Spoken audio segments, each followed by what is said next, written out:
It's been an amazing, amazing few days, and I am delighted that we have Professor Sharon Dolovich and Donna Hilton closing out our weekend. So thank you so much for your time, everybody. Thank you.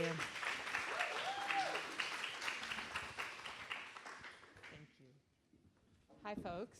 So this is my first time standing in front of you after this weekend full of many amazing performances and speakers. So it's the first time I got the microphone. And so before I introduce our keynote speaker, Donna Hilton, I just wanted to say a few words of thanks. There have been many people who, as you know, have worked tirelessly to put this remarkable festival together. We have had a remarkable core of dedicated volunteers from the law school and the college who have done yeoman's work for weeks and months to put all this together. I mean, it's amazing how much time goes into something that is over so quickly. But as Delaram said, it's a year and even more than a year of work. And I couldn't thank them all by name because I would be sure to forget somebody, but I really just wanted to extend my gratitude because their energy and hard work and enthusiasm and commitment is just inspiring, and it keeps me going, and it also kept this festival going. I also want to thank Alicia Varani, who isn't in here yet, but hopefully you will know who she is. She is the assistant director of our new criminal justice program here at the law school, and she kind of got on board with the vision of this festival very early and has worked also tirelessly to help bring it about. And I'm just so grateful to her. I'm thrilled that she's here at the law school doing, this is just one of the many things that she's doing to deepen and build out our criminal justice programming to support students and connect to the community. So this is just one example. And the last thing I want to do, although she's had many people thank her, is just to extend my thanks to Delaram Kamalpour, who you know, so she was my student in her first semester of her first year in criminal law. And, oh, here's Alicia. I just thanked you. We can thank you. So Delaram was my student in criminal law, and very quickly it became clear that we had a kind of mind meld around a set of shared interests and political commitments. And at the end of the year, when our prison law and policy program was looking for a new fellow to work with me in the coming years, Delaram was the first person I thought of, and happily she signed on. Not sure if she knew what she was getting into, but I'm thrilled. So it's been 2 years working with Delaram, and I couldn't list all of the things that she's done to deepen and enrich the program. But I'll just say this one thing, which is, you know, I encouraged her to find a project that was under the auspices of the program to make her own, and little did I know that she would build an empire of this remarkable festival, but she just grabbed that opportunity with both hands and has really been the kind of inspiration and guiding force of this whole thing. So I just really want to thank her for all of her work, and amazing. So I have the privilege of introducing and having a conversation with Donna Hilton, who's our keynote speaker. Donna, I will say very little about her because I'm going to give the video a chance to speak for itself, and then I'm going to talk to Donna. We're going to talk about a little more about her background, but I'll just say that she was originally from Jamaica, came to the United States as a young child, and had a really harrowing upbringing in this country, which culminated with her ending up with a 25-year to life sentence, and she ended up serving 27 years at Bedford Hills in New York. And we are delighted that she is out. She is now, among other things, she's kind of going around speaking about the fight against mass incarceration and talking about the experience of women prisoners and the needs of women prisoners. And she's just written a memoir, which you can purchase, is available for purchase after the talk outside, which has gotten rave reviews, including, I can't help but notice, from people like Gloria Steinem and Eve Ensler and Rosario Dawson and Piper Kerman, also who's also written an important memoir about the experience of women in custody. So it's a real honor to have her with us. And the way this is going to go is, I'm going to step down. We're going to watch a short video that'll kind of give you some foundation background for the conversation that we will then have together. So with that.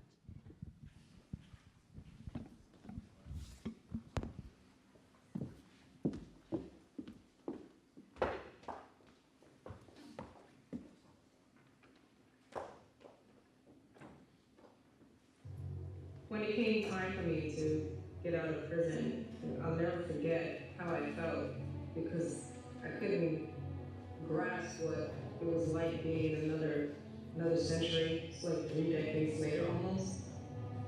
My name is Donna Hilton. I'm formerly known as inmate 86G0206. I was sentenced to 25 years to life for the crimes of kidnapping and murder.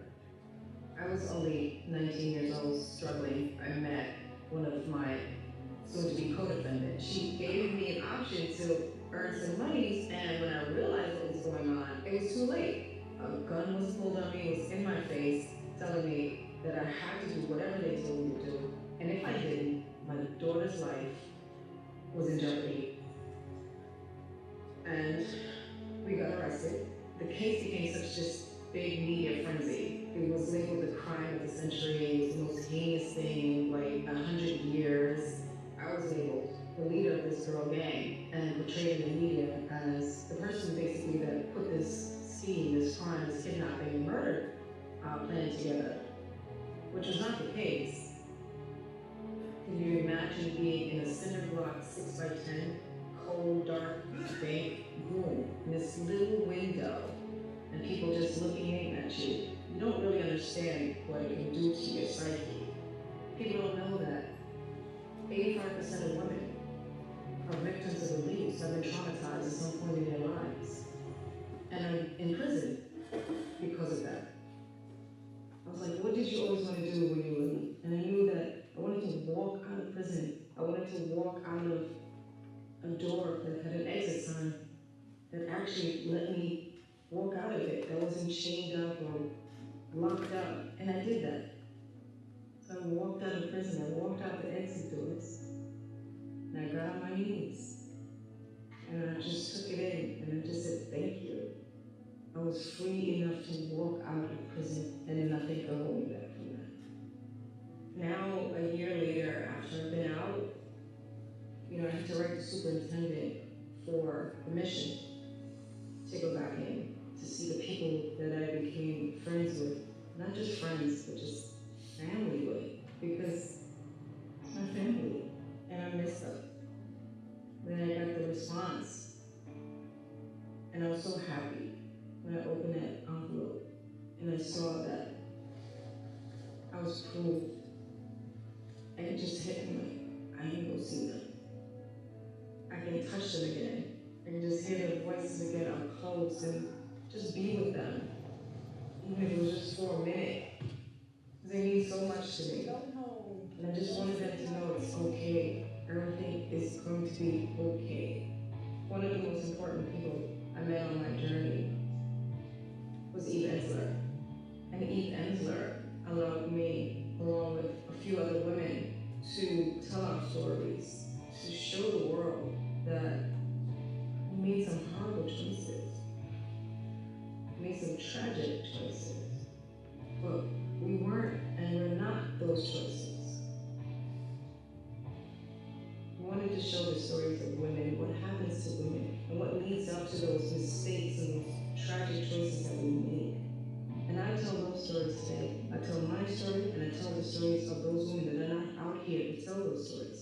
So you can humanize us, so you can see that we have a right to speak up. We have a right to have a voice, that we're human.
was really something. Thank you for that. So, at the very end, your colleague asked you the question that I was wondering, how you felt when you pulled up there. Can you tell us a little about the experience of that visit? Well, I visit. Hi, everyone. Thank you for coming out. Thank you. Thank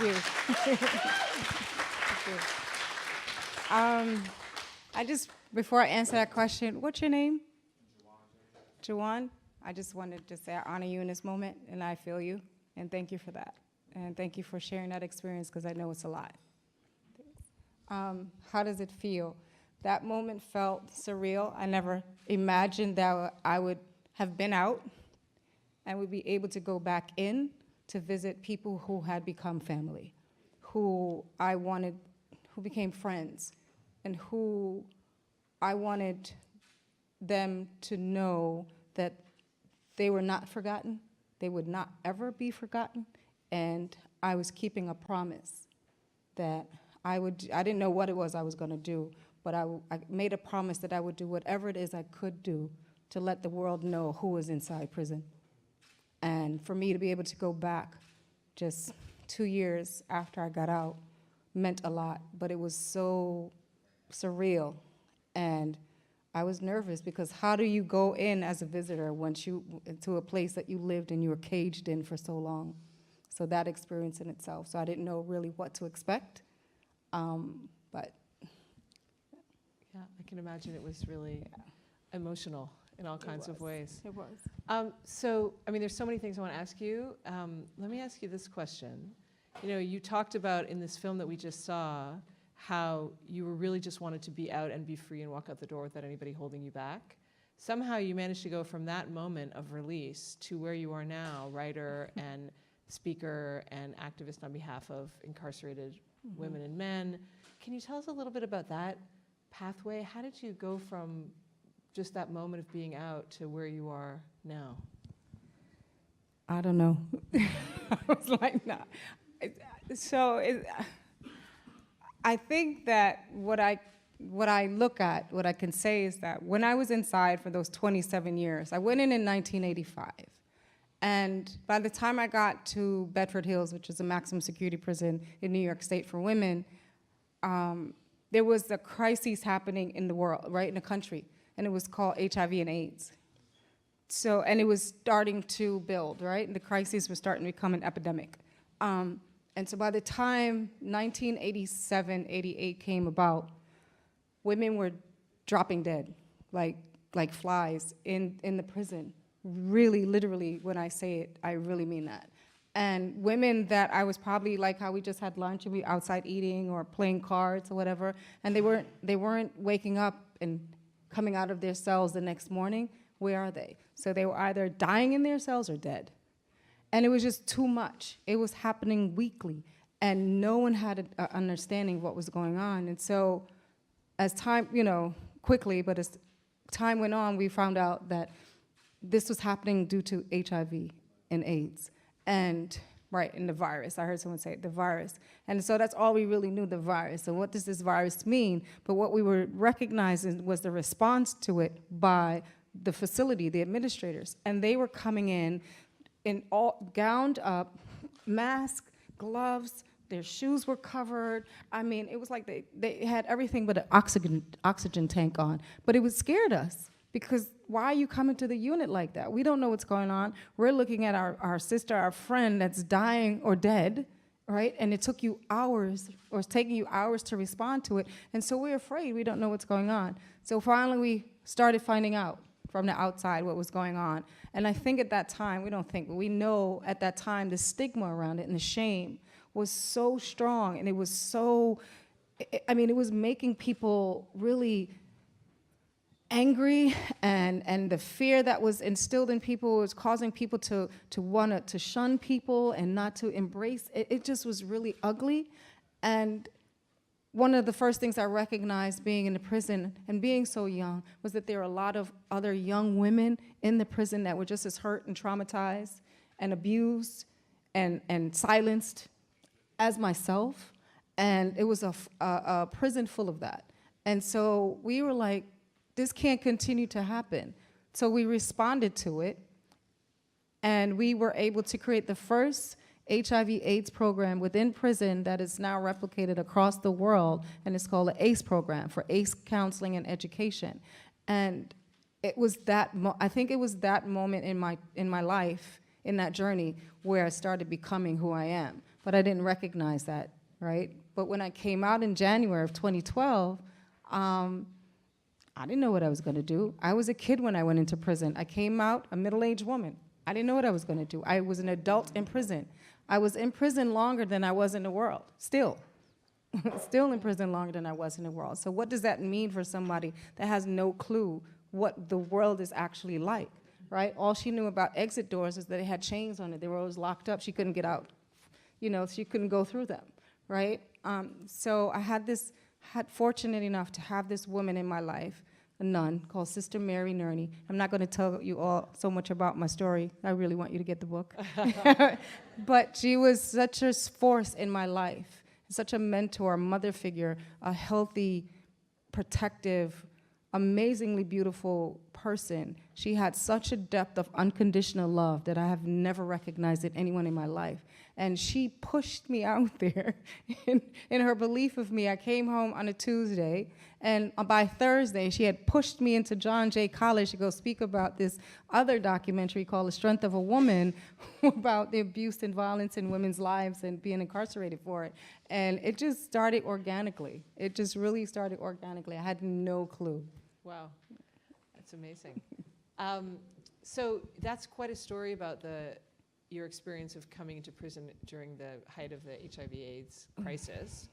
And it strikes me that you will have seen a lot of crises and changes, political, and that filter into the experience of women in the prison over your time in custody. Can you sort of tell us about how things changed? What were some of the other,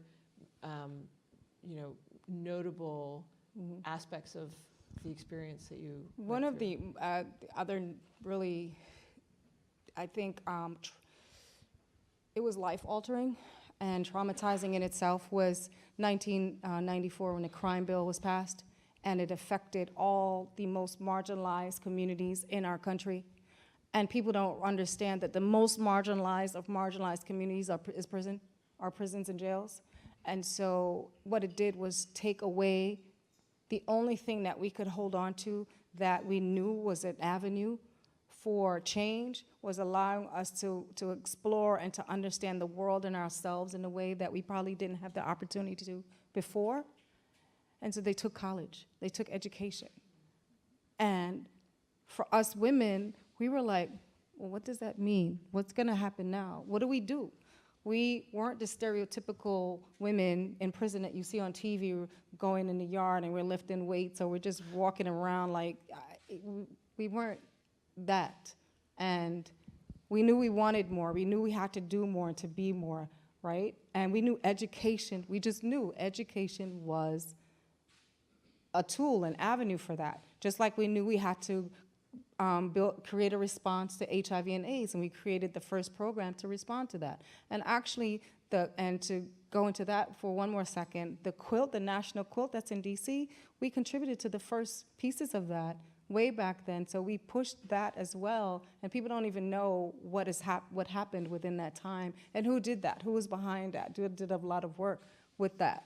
So now with college, when we talk about college and we hear the conversation across the country about having education in prison, it was Bedford Hills that did it first, all right? And so it was a group of us that were like, something's wrong here, we need to do better. And we were fortunate enough at the time to have a warden, which we call a superintendent in New York, Elaine Lord, that she was a feminist. And you know, people take this word feminism as such a crazy, like we are angry, bitter women or whatever. No, it's just like we just want some stuff that's right? What you have, we would like the same thing. You know, I don't feel myself trying to be such a equal to a man, but I'm saying, well, if you get paid for work that I could do, why can't I get paid for it too? It's just common sense, and it's right. Morally, integrally, is just right, you know? There's nothing angry about it or bitter. But she was that kind of a feminist woman, and she understood that women are the only ones who could tell you what they need. So long, people are always responding to our needs or not. and telling us what we want and what we don't want, and no one's ever bothered to say, what do you want? How do you feel? You know, no one's ever really done that, and so she understood that. And she allowed us to create these programs, and she fought with the powers that be in Albany, which is the administration, to get these things done, and we did. And with the help of the community and some church members, and we had some political prisoners in our prison at the time, Kathy Bodine and Judy Clark, who also had a network of people that we were able to tap into, thankfully, and we were able to get some things done. And we created, and we brought back college to prison. We had a consortium of 13 colleges that said that they would volunteer, the professors would volunteer their time to teach us on their off time. So when they weren't at school, in the colleges and universities teaching, they would come to Bedford Hills, either in the morning to do some, hold some classes, or at night, or in the middle of the day. And that was fine. And so it started there. And it just brought back this light, this feeling of hope and possibility into the prison, because when that was taken, it was like, well, what are we gonna do now? Are we just, if we're here for the rest of our lives, are we just gonna die and just rot like tomatoes? You know, you ever see something just oozing life just horribly? We didn't want to do that. We just knew we were better than that, and we wanted to show the world in whatever capacity, and ourselves too, because no one's ever said, hey, you're beautiful, you're amazing, you're brilliant, you're better than the worst things that you've ever done or been a part of. And we kind of knew that, but we didn't know how to articulate that and let the world understand that, but we needed to do it for ourselves first. Yeah. You know, what you say, I mean, there's so much in that that is kind of inspirational for change, just generally. One of the things you said really struck me, because we had a film festival here yesterday in the program, in the festival, and one of the films we saw was about Homeboy Industries. Mm-hmm. And they interviewed a number of system-involved, former gang-involved men and women who have found a home and support really for the first time in their lives with Homeboy. And one of the people they interviewed talked about how she went in to Homeboy Industries and was sort of overwhelmed and intimidated by the scene. Mm-hmm. And she said one of the men who worked there kind of locked eyes with her and said, how can I help you? And she said she burst into tears because no one's ever asked her that before. No one asked that question. So, you know, you can really tap into the potential of all kinds of people who are wasting away just by looking to them for guidance about what they need. Absolutely. Yeah, it's really It's the striking. greatest thing. Yeah. So let me ask you a question. I mean, you talk about Elaine Lord. It shows you the power of leadership, of thoughtful and humane leadership. What was it like working with the officers on the ground? Was the officer corps in Bedford Hills supportive of that enterprise? And what was that like for you interacting with them? Well, so it depends on the officer. So, you know, we look at people in uniforms, right? And they're labeled as well as we are if we have on a uniform. Like, as soon as I'm in my state greens, right, I'm this despicable, horrible, less than human being, right? And sometimes we look at an officer or whomever in the same light. But you have your good people and you have your not so good people. So there were some officers that were really supportive and present and encouraging of us when we were creating these programs. We invited them to participate, bless you, and to you know, we welcomed them in. When we brought the college program in, we said, come in. They could take the classes as well. But then we put together a research project called Changing Minds: The Impact of College in a Maximum Security Prison. So that's out there. You can see that that's on the web as well. We did that research. And when we were doing the quantitative piece of it, right? The qualitative piece of it, when talking to officers to get their input, you know, there were those, well, why should we want to contribute to your education? Why would I want to pay my tax dollars for you to get an education when it's going to cost me money to send my child or myself to prison? And so, you know, we had that back and forth with them, and there was some really strong, angry stuff around that. There was a lot of hate. There was a lot of misunderstandings. It caused a lot of stuff. But we stood our ground and we said, well, what do you want us to do and to be when we get out? Because something I realized then that I incorporate into my talks now is that 95% of people in prisons and jails are getting out one day. Everyone's doing life without parole or has death penalty. It's just not true, right? The vast majority of people are getting out. I wouldn't care, like me, if it's 30 years later, DeJuan, like 24, it doesn't matter. You're gonna get out, right? Some don't, but majority do. How do you want a person to come out?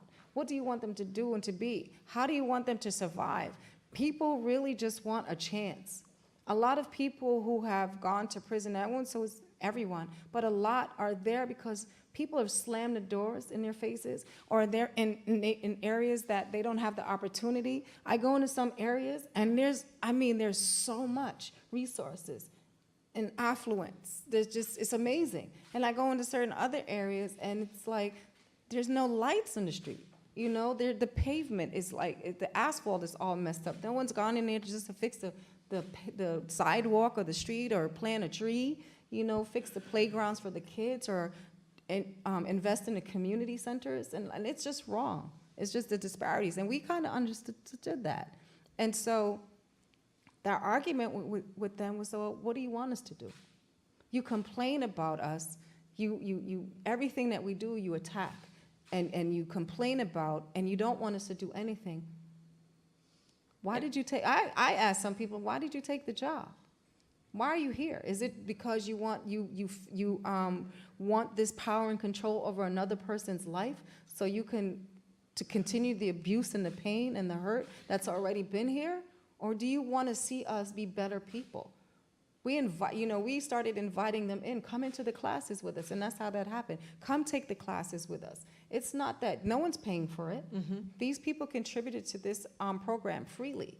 The schools and the universities, the consortium did that, wasn't for taxpaying dollars. We actually got private funding. But it wasn't even so much, you recognize, it wasn't even so much about, oh, I have to pay tax dollars. It's like, well, I'm better than you. You're an inmate. You're less than. You're this. You're crap. You're whatever. And I'm a human being, and you're not. So why should you have this opportunity and I don't? You know, and so we tried to talk with them. We didn't try to create enemies and to continue that narrative where it was us against them. We tried to show them we're all the same. I'm pretty sure you've been close to that, seconds away from getting locked up. I'm pretty sure something's happened in your life where it could have went the wrong way. You know, it happens. Yeah. Yeah, it's striking that the same narrative that would say people in custody can't do anything right, then you actually put together a really life-affirming and kind of positive program, and then they find another reason to... There's always going to be a reason. If Right. you want something to be bad or somebody to be bad, you're going to have a reason. You're going to make up anything. I mean, if a person can't do right in your eyes, they're just not going to do right, Right. as right as they might be. So I want to talk to you about your vision for change, and I want to start just with the facility, with the women's facility you're in. If we could sort of wave the magic wand and change one central thing about how the women's prisons are run, how they operate, what do you think would be the most important thing to change? I'm an abolitionist by heart, so I feel you, Mateo. So first of all, I don't want them to exist, but I know that for now, nothing's going to go away overnight. Slavery wasn't ended overnight. It took 400 years for us to get to where we are, and we're still kind of stuck in a different form of slavery. So my thing right now is that I would like for people to understand, for anybody that's in prison as a human being first, there's a story there. We talk about art, the intersection with art and law. A person is a story. Majority of people just didn't wake up one day and say, oh, I'm going to go out here and I'm going to rob someone and kill them so I can just go to do time for the rest of my life. Some things happened before that, right? Some things happened before that person got to that point. And whether the person actually did it or not, right? Their level of accountability, right? So we have to look at those things, or we should, and recognize the humanity in a person, first and foremost. Because there's this ideology or this thing where people believe and feel that people that are locked up are not deserving of anything. We're monsters, we're less than, we're psychopaths. I mean, there's all this narrative out there in the whatever that net world thing is about me. They created a Wikipedia page about me, called me a psychopath, a sociopath, all this stuff. I mean, created this picture of this. I was like, oh my God. Who is that person? I don't know. I have no clue, I don't know.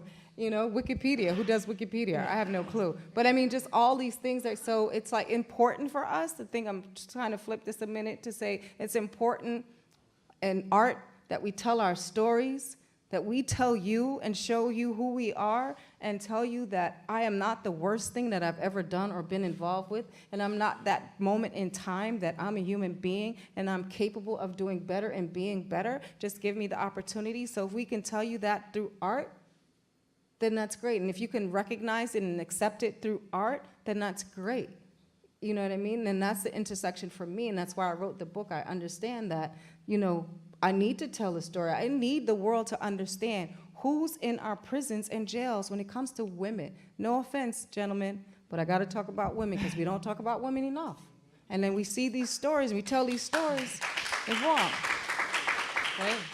So it's so important that we take our power back, we reclaim our narrative, and we tell you who we are, and we tell you what happened. I want to tell you that I was the 9.5-year-old that was taken into a closet every day and being raped by a man that I was told to call dad. You can't tell that story, and you shouldn't tell that story, because you don't know the story. You know, you can tell it in a way for me, but you can't own it and say, and then try to make it yours, because then you're devaluing and just mischaracterizing the person that has happened to, right? And we don't know how people feel. We never have given opportunity for people to say, again, how do you feel? Right. What do you want? What do you like? What don't you like? You know, what can I do for you? And so that's why I think that's really how I really landed to where I am today, because I really want the world to understand that. So you, that was going to be my next question. That kind of went off a little That's bit. Right? good. I did No, that a that's lot. good. That's exactly where we were going with this. So what would you say then? So clearly, I mean, it's, I think you're exactly right, and it's quite a powerful message that narrative from people who have experienced the system can actually effect change. Mm-hmm. What would you recommend for activists, advocates who want to support the mission that you're describing? What would you ask of them? Because what you're describing is first creating an opportunity for people who have had the experience themselves to tell their stories and be heard. Mm-hmm. And how do you see sort of next steps, and what would the support look like for that enterprise? Well, first I have to say that the support looks like just showing up. When there's events or things that are premised on women are the centerpieces or the center stories, you don't really get anyone in the room. Is that true? I'm absolutely positive. Anywhere I go, I recognize that people don't show up for women. One of the things I try to leave with people when I talk across the country is that people don't visit women. Women's prisons are the least, especially in New York State. I don't care, whatever day, it could be the weekend, any day, could be a free bus going there, and the visiting room is not packed like it is when you go to a male facility. People don't visit women. A lot of women in prisons are mothers. A lot of them have lost their child to the system or children to the system, or if there's a family member or a friend that has taken the child or children, then there's a problem there. The relationship between the mother and the child is ripped, right? And then there's a dependence on the person who's now the caregiver, which is fine, but then the mother has lost something, right? And it's difficult to repair that relationship between the child or children and the mother. And so we don't keep those family reunification moments. We don't understand that that's important. We don't understand how the dynamics of family relationships and how they're torn apart by the system, right? And it's done it quite well, and how to do our best to try to maintain the relationships and to keep that from happening. And what can we contribute to that? Just visit a woman in prison, send a letter, just show up for women. And people really think like that's really not, it's an issue. It's an issue no matter where I go, anywhere I go, especially when I go into the jails or the prisons, and you see the visiting room, they are so really empty. We don't value women, and it's not synonymous. This behavior is not synonymous for women who've been incarcerated or impacted by the system. It's for all women. We don't stand up enough for women. We don't value women in our society. We don't respect women enough. And it's not everyone, it's not, but it's enough to be impactful, where it's hurtful, it's harmful. And we hear, when I hear stories about women being attacked because they stood up and they're calling out something, and then they've become the monster, and they've become all these words that you just, why would you even call a woman those words, or think about a woman in that way, no matter what? And so I just feel, I just really always want to emphasize, no matter if you're an activist, an advocate, if you're a supporter, an ally, whomever you may be, to understand that women are the least respected, the most devalued, underserved, and overlooked part of our society. Just show up for women. Yeah. I think that, yeah.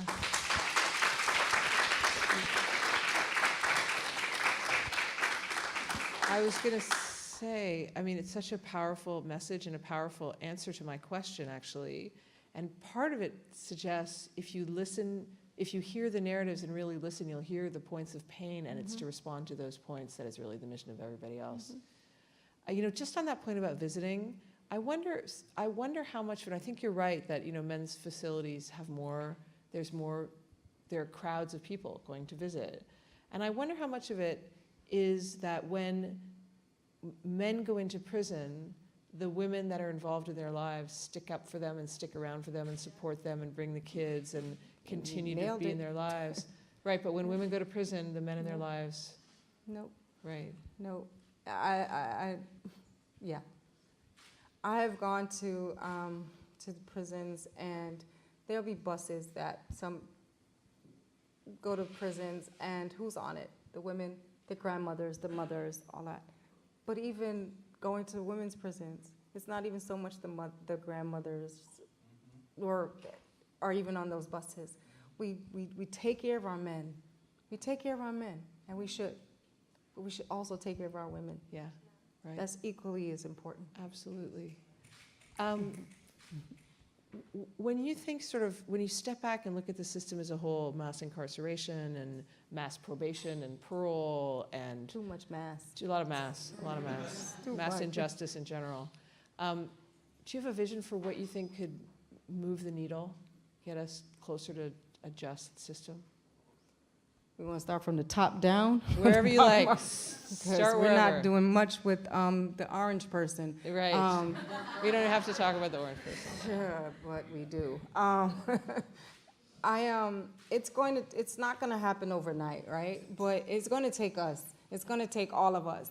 People in this room, outside of this room, whoever's watching live stream, everywhere, to come together and to understand that if we don't do this as a people, not by race, not by religion, not by sexual preference, not by what food you like, what you don't like. If you like the sun, you don't like the sun. It's not about that. It's about us as people, as human beings. If we don't do this as one race of people, then we're doomed.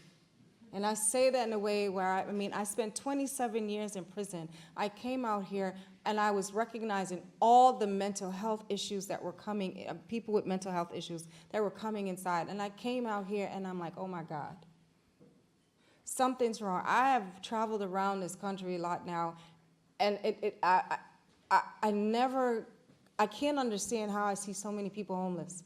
And I don't understand it.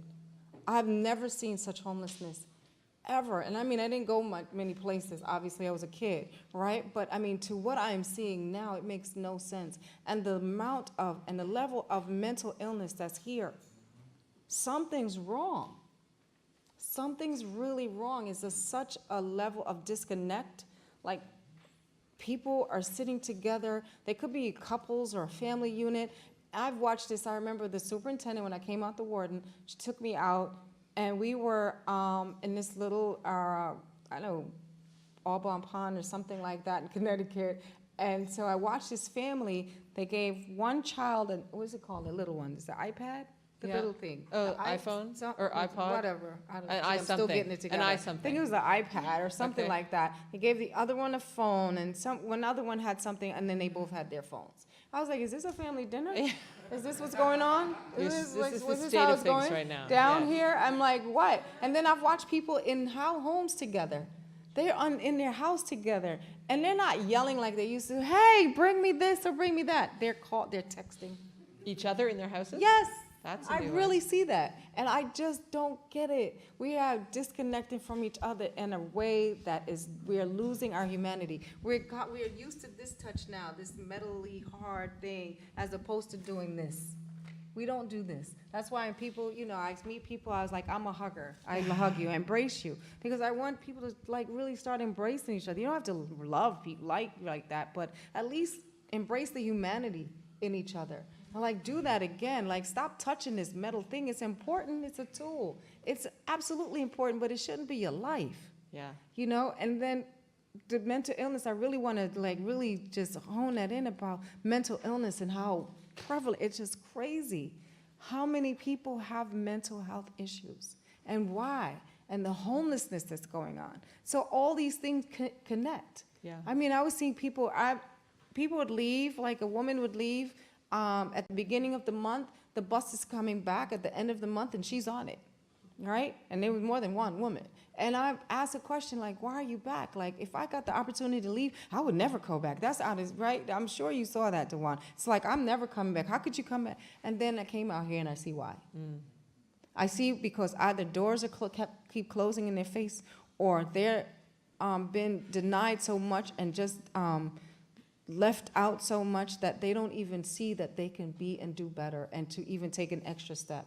Or mental illness has taken over, or they're stuck in a shelter system that they can't get out of because no one really cares enough. So they keep them in a shelter system. Like, that's another form of, incarceration in itself, to isolate people into that environment. I mean, there's so many different pockets of this, but it's going to take all of us collectively to say something's wrong. This is wrong. When you know something's wrong, you know it. You feel it, you just know it. Yeah. We have that about us. Your point about our primary interface being with technology these days, I think is really apt, because the more you look to your devices for connection, the more you stop seeing other people as people. Yep. And it seems like what you're describing is just a failure to recognize the massive humanity that is being impacted and is suffering because of the system we've built. And of course, if you can't see other people, you also can't see when people are see. suffering from mental illness. Can't see. And so you just shut your eyes and you look down at your phone, and it's just so much easier.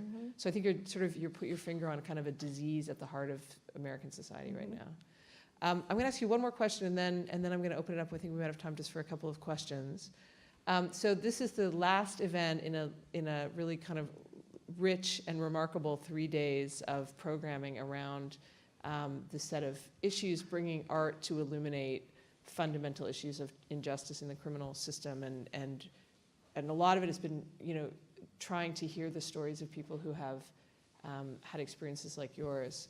And I know there are a lot of people in the room and who have been here over the 3 days, and hopefully who are watching the video stream, who wonder what their next steps could be. As people who care about the system, who see the value in art to illuminate and to motivate and inspire, what would you say would be the next steps for people who really want to take what we've learned and seen and move forward? Well, I always like to challenge people, like give a call to action. So I just, challenge everyone to don't leave this area, just don't leave this weekend. And it was just a weekend of I went to and I saw this, and I saw Danny Glover on Friday, and I saw Aloe Black, whatever. Take this time and this moment and take it with you, and what can I do? How can I get involved? Reach out. I'm sure that the program is on the site, the UCLA site, and people can reach out and do something.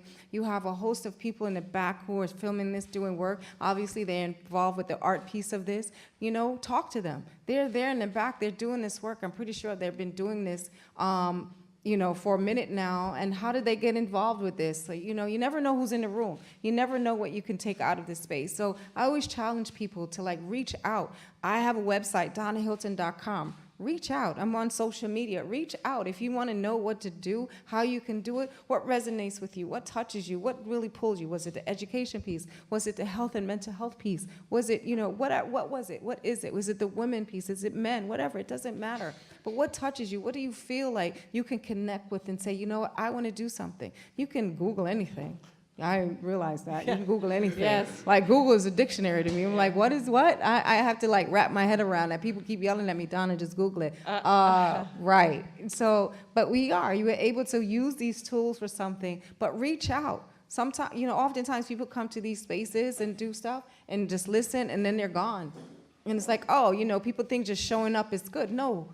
We got to keep doing more. We have to do more. So get involved with the arts. There are programs that are happening here. See the puppies? They're Paws for Life. Like, how do you get involved? That's a program that was created so people that are incarcerated and formerly incarcerated continue to train service dogs. I did that too when I was in prison. And that was one of the greatest programs that I was involved with. I trained these puppies on their way to become service dogs for veterans, so they can help veterans when they came back from the wars or in those war zone areas, bomb sniffing dogs, police dogs, dogs that help children that have, mental, disabilities of whatever. And so there's so many things that are going on.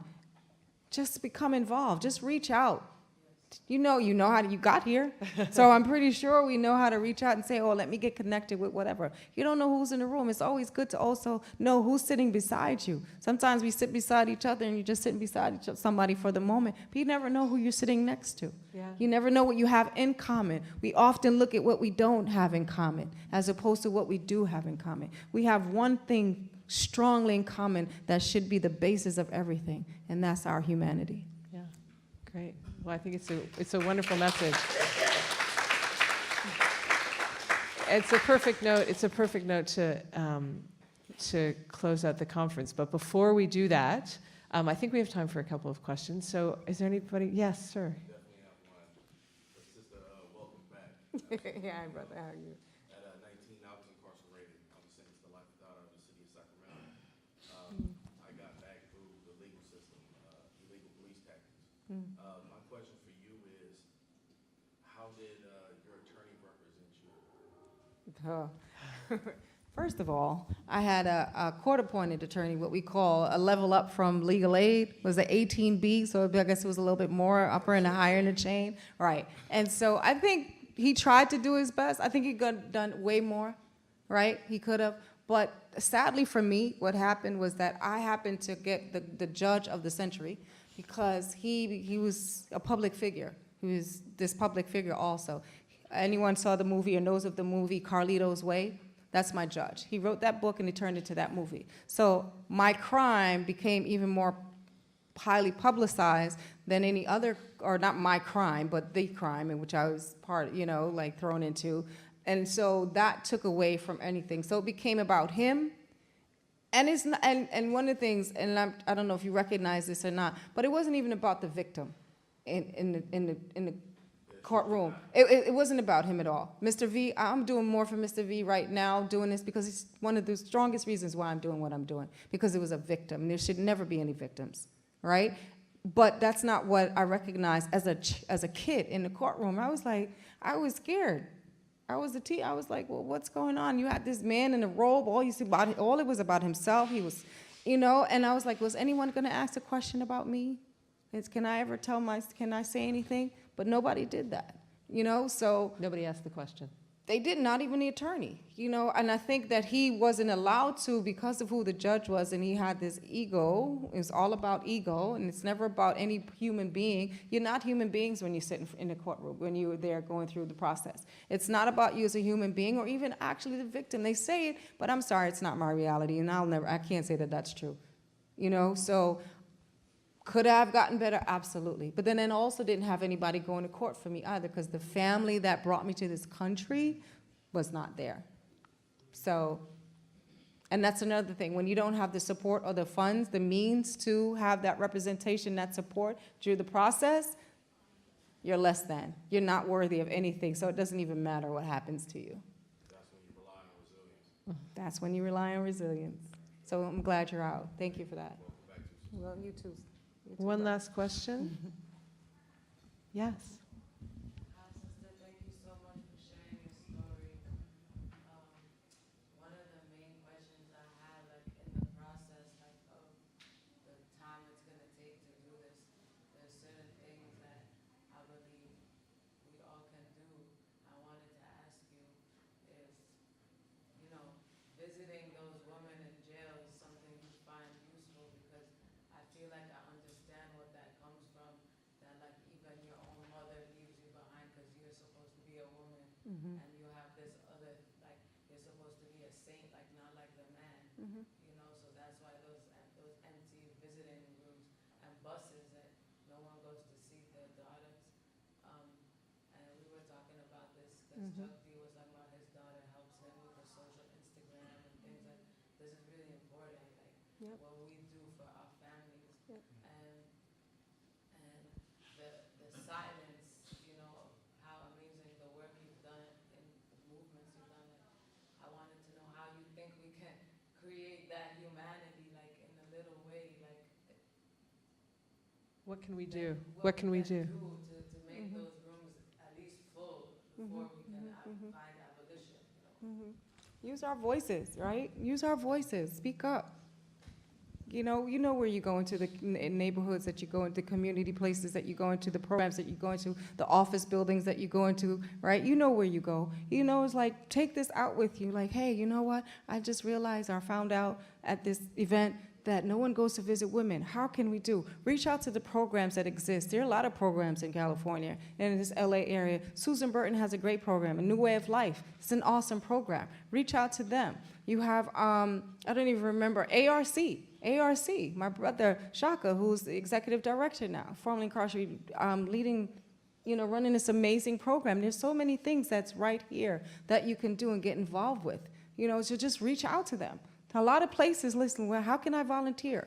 How can I do whatever? Wherever, I tell you, I'm sure you know some places also. Like, there's a lot. Just reach out. Use Google for a good tool, right? Use it to like find something that you can, to volunteer at. But that's the first way to do it, and then you'll know who's inside and how you can contribute. Even if it's to send a postcard inside, just hey, just to get. I have people that reach out to me around certain holidays, Mother's Day and stuff, like, hey, you got a list of names of women we could just send a card to? I flood them with names all the time. They ask me for 10, I give them 30.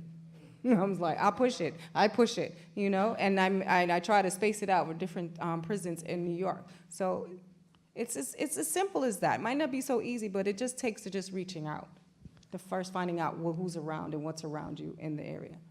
Well, Donna, thank you so much for being our final and very inspirational speaker, launching us on the next phase of this Thank you. program. Thanks, guys, for coming.